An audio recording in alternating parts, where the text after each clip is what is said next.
अस्सलाम वालेकुम, you're watching Point Blank with Lukman. मेरा नाम मुबशर लुकमान है। कल आपको एक हमने स्पेशल एपिसोड दिखाया था बोल्टन मार्केट के अंदर से, कराची की ये मार्केट और इसके साथ मजीद मुल्हका मार्केट जो है वो आतिशज़दगी का, बल्कि जलाओ घिराव का और टेररिज्म और दहशत गर्दी का बहुत बुरी तरह शिकार हुई। इसमें बड़े सवालात होते हैं। कल जब मैं वहाँ पे गया था तो वहाँ पे लोगों का बहुत ज़ोर से मुतालबा था कि सिंध गवर्नमेंट जो है, बिलखसूस वज़ीर आला सिंध और जुल्फ़िकार मिर्ज़ा और रहमान मलिक साहब का भी उन्होंने नाम लिया कि इनको फौरी तौर पे मुस्ताफ़ी हो जाना चाहिए। और बकौल उनके कि ये लोग आते हैं वहाँ पे तस्वीरें बनवाते हैं और चले जाते हैं, काम सिर्फ सिटी डिस्ट्रिक्ट गवर्नमेंट वहाँ पे कर रही है। लेकिन एक आपको अहम खबर दूँ मैं इस प्रोग्राम के ज़रिए कि एक्सप्रेस न्यूज़ से बात करते हुए MQM के कायदे तहरीक अल्ताफ़ हुसैन साहब ने ये कहा है कि वहाँ पे जितने भी वर्कर्स काम कर रहे हैं उन सब के लिए एक कैश रिवॉर्ड MQM देगी। और मैंने उनको जब पूछा कि मैंने कहा यहाँ तो 1400-1500 पता नहीं कितने लोग हैं, तो उन्होंने कहा जो भी है हमने देना है, लेकिन ये मुआवजे के तौर पे नहीं दे रहे, ये हम उस इनाम के तौर पे दे रहे हैं कि जब कोई सामने नहीं आ रहा था तो इन्होंने पहले दिन से ही अपनी मदद आपके तहत सिटी गवर्नमेंट का हाथ बटाना शुरू किया और इन्होंने वहाँ पे काम करना शुरू कर दिया। आज आपको हमने बड़ी रेयर फुटेज दिखानी है। आपको दिखाएंगे कि CCPO कराची पूरी तरह बाखबर थे कि क्या हो रहा है। आपको मैं वीडियो एविडेंस दूंगा कि वो देख रहे थे कि जुलूस पे क्या हो रहा है और किस तरह की आतिशज़दगी वगैरह हो रही है, और वो वहाँ पे चुप करके बैठे रहे। बल्कि एक और साहब जो देख रहे थे मेरे साथ, उनका मज़े लेते रहे। ये तो आप मुझे बताएंगे फुटेज देख के कि वो क्या कर रहे थे, क्या नहीं कर रहे थे। कुछ और सवाल अनआंसर्ड हैं यहाँ पे कि सिटी गवर्नमेंट को ज़रूरत क्या पड़ी थी इस रूट के ऊपर कैमराज लगाने की, यानी इस रूट की क्या सिग्निफिकेंस थी कि यहाँ पे बिलखसूस उन्होंने कैमराज लगाए। अब 6 लोग उनकी निशानदेही हो चुकी है और वो पकड़े भी जा चुके हैं, और ये पाकिस्तान की तारीख में पहला वाक़या है कि एविडेंस के जरिए लोगों की शनाख्त हुई और वो लोग पकड़े गए। इसके आगे क्या फ्यूचर है? To discuss all of these questions and to get some very probing answers we have the नाज़िम ऑफ कराची, सैयद मुस्तफा कमाल बदास। Once again welcome to point blank. I wish को अच्छा मौका होता, आपके साथ हम इंटरव्यू कर रहे होते। बड़ा it's a very sad day. और मुझे एक दुख एक और बात का हुआ है कि वहाँ पे आपके जितने ताजर बरादरी थी उन सब ने मुझे कहा कि जितनी ये सियासी जमातें हैं ये प्लीज सामने ना आए, क्योंकि ये हमें एनकैश कर रहे हैं यहाँ पे आके। और they were all praise for city government, but वो सारी पॉलिटिकल पार्टीज को उन्होंने नाम लिए, उनको कंडेम कर रहे थे कि ये हमें कुछ खुद तो हेल्प ही नहीं कर रहे। क्या बात है, इतने बड़े साने के बाद भी we are finding politics. Well Luqman sahab, मुझे भी इस सहने में ने बहुत कुछ सिखाया एक्चुअली यहाँ पे, और मेरी शायद जो है वो फीलिंग्स पहले डिफरेंट थी और मैं इस लेवल पे नहीं सोचता था इस तरह से, लेकिन अब मुझे बहुत सारी चीज़ें मेरे लिए भी रिवील हुई हैं। सबसे पहले तो मैं आपको आपके प्रोग्राम के जरिए तो आपका शुक्रिया अदा करूँ। आप ऑल द वे लाहौर से यहाँ तशरीफ लाए और आपने ये पेन लिया और जाकर आपने साइट पे जाकर सारी चीज़ें देखी और चीज़ें की। मैं ये सबसे पहली बात ये कहना चाहूँगा कि जितना भी नुकसान हो गया है फाइनेंशियली मैं बात करूं, कारोबार का जितना भी नुकसान हो गया, मैं कहता हूं अगर 200 अरब क्यों ना नुकसान हो गया, उस 200 अरब रुपए जो है वो किसी एक जो मासूम बच्चा शहीद हुआ है इस हादसे में उसकी जान से ज्यादा नहीं है।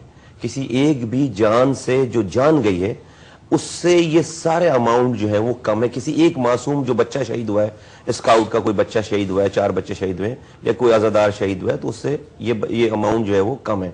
हम फिर भी ये कर लेंगे, वापस आ जाएगा कराची इंशाअल्लाह ताला, अपने पैरों पे खड़ा कर देंगे उसको, लेकिन हम किसी की जो है वो औलाद या किसी की भाई किसी के शौहर को नहीं ला सकते।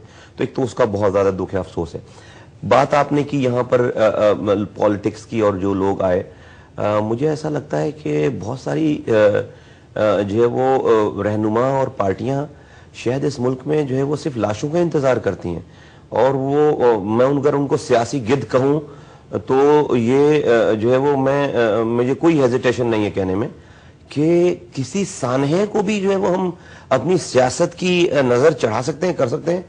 Very sad and very tragic and that कि मुझे क्यों ज्यादा परेशानी है कि ये तो और जो है वो टेररिस्ट को एक नया एंगल देती हैं کہ اس کا جو ہے اس کو ملٹیپل ایفیکٹ ملنے لگتا ہے کہ ملک میں پولیٹیکل ڈسٹیبلٹیز، اگر کوئی پرابلم ہوتی ہے اس کو آپ پولیٹکس کریں تو دیٹ مینس کہ پارٹیز آپس میں لڑنے لگیں، ایک دوسرے کے اوپر بلیم گیم کرنے لگیں. تو ٹیررسٹ تو اس کے اوپر کتنی ملٹیپل ٹاسکنگ اس کی جو اچیو ہوتی ہے، لوگوں کو بھی مار رہا ہے، اکانومی بھی جلا رہا ہے، اور پولیٹیکل لوگوں میں آپس میں جو ہے وہ تفرقہ بھی پھیلا رہا ہے. کل پتہ میری بات ہو رہی تھی فون پہ عمران خان صاحب سے، پاکستان تحریک انصاف کے جو چیئرپرسن، انہوں نے مجھے بتایا، اور یہ ان کے فگرز ہیں، کہ 500 کے قریب دہشت گردی کے واقعات ہو چکے ہیں، یعنی 2009 میں پاکستان کے اندر، چھوٹے بڑے سارے ملا کے. بالکل. یہ کیا بات ہے مصطفیٰ کمال کہ کراچی میں ایک واقعہ ہوا، سیدھا سیدھا سٹی گورنمنٹ پہ ایم کیو ایم کے اوپر بلیم لگے کہ ایم کیو ایم ایک fascist party, M Q M نے ہی کیا. 499 دھماکوں اور زیادہ کلنگز کے باوجود، یعنی اس سے ثانیہ سے زیادہ کلنگز ہوئی ہیں ابھی لکی مربت میں. جی بالکل، جی بالکل. وہاں پہ نہیں ہوا یہ. اس میں لقمان صاحب اسی کراچی میں، چھوڑ دیں لکی مروت کو، اسی کراچی میں اور بہت سارے سانحات ہوئے.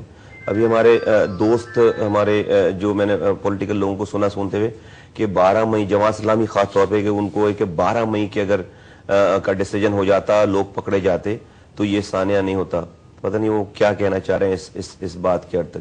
12 مئی میں اگر تو لیاقت بلوچ صاحب نے کہا تو اگنور کریں، آگے چلیں. 12 مئی میں جو ہے وہ 16 ہمارے کارکنان شہید ہوئے ہیں.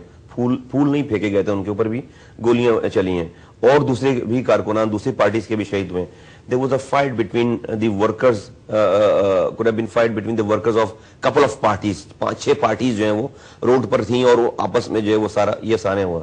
لیکن ایک سانحہ میں اس طرح کا ہی نہیں بولتا جو کہ 27 دسمبر تھا، دسمبر کو سانحہ ہوا 2007 جب محترمہ شہید کر دی گئیں پنڈی میں. تو لاڑکانہ میں اور جو گڑھ ہیں سارے پیپلز پارٹی کے، وہاں پر ریئیکشن نہیں ہوتا ہے، جلاؤ گھیراؤ نہیں ہوتی ہے. لیکن جو سب سے زیادہ بڑا ٹریجڈک ریئیکشن ہوتا ہے وہ 27 دسمبر کو کراچی میں. اور آپ کو صرف فیگرز میں بتاؤں چونکہ میرے پاس کاؤنٹنگز ہیں ساری، ہمیں کمپنسیشن کے لیے چیزیں جمع کرنی پڑیں. 1185 گاڑیاں جلائی گئی ہیں لقمان صاحب ایک دن میں. 1185 گاڑیاں. 28 انڈسٹریز جو ہے وہ پاکستان کی تاریخ میں پہلی دفعہ لوٹی گئی اور جلائی گئی کورنگی انڈسٹریل زون میں. 48 بینکس جلائے گئے، 9 لوگوں کو زندہ جلایا گیا ہے کورنگی کی ایک فیکٹری میں، اور تقریباً 49 افراد جو ہیں اس میں ہلاک ہوئے ہیں. بینکس کی تعداد بھی جو ہے وہ 48-50 کے قریب ہے، اور پورا شہر جو ہے وہ اسٹینڈ اسٹل کر دیا گیا تھا. ایک آدمی گرفتار نہیں ہوا. 6 گھنٹے 8 گھنٹے تک یہ لوٹ مار، فیکٹریز لوٹی جا رہی تھیں، انڈسٹریز لوٹی جا رہی تھیں، اور جو ہے وہ لوٹ مار ہوتا رہا. اور معذرت کے ساتھ یہ کہنا پڑتا ہے کوئی ناراض نہ ہو، جب یہ گورنمنٹ اس لیے کہ الیکشن ہوئے، جب یہ گورنمنٹ بنی ہے پروونشل گورنمنٹ، تو جو پہلا آرڈر اس موجودہ پروونشل گورنمنٹ نے پاس کیا ہے وہ 27 دسمبر کے جو کیسز تھے لوگوں کے اوپر وہ وڈرا کیا ہے.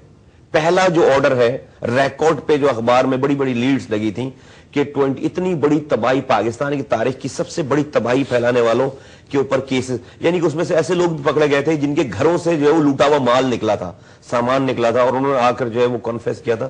وہ سارے کیسز معاف کر دی گئے. اینی وے میں اس کی اور ڈیٹیل میں نہیں جاتا، ہمارے سامنے وہ بھی ایپیسوڈ ہے اور 2 سال پہلے کی بات ہے. لیکن اس جگہ کی میں آپ کو بتاؤں کہ محرم 80s کی اگر آپ بات کریں تو یہاں پہ اسی شہر میں شیعہ سنی ایک دوسرے کے گلے کاٹتے تھے، ایک دوسرے کی عبادت گاہوں پہ حملے کرتے تھے. یہ تھا ایم کیو نے، الطاف بھائی نے آ کر اس فساد کو ختم کیا ہے. اس شہر سے شیعہ سنی فساد کو ختم کیا، ورنہ جنگ سے زیادہ بری صورتحال جو ہے وہ کراچی میں تھی، اس سے پہلے بری صورتحال کراچی میں تھی. ہم نے اس فساد کو ختم کیا، اور 25 سالوں سے ایم کیو کے لیڈران، ایم کیو کی رابطہ کمیٹی کے لوگ، ایم کیو کے ناظمین، ایم کیو کے منسٹرز ان جلوسوں کے اندر شامل رہ کر شیعہ سنی ہارمنی کا جیسچر دے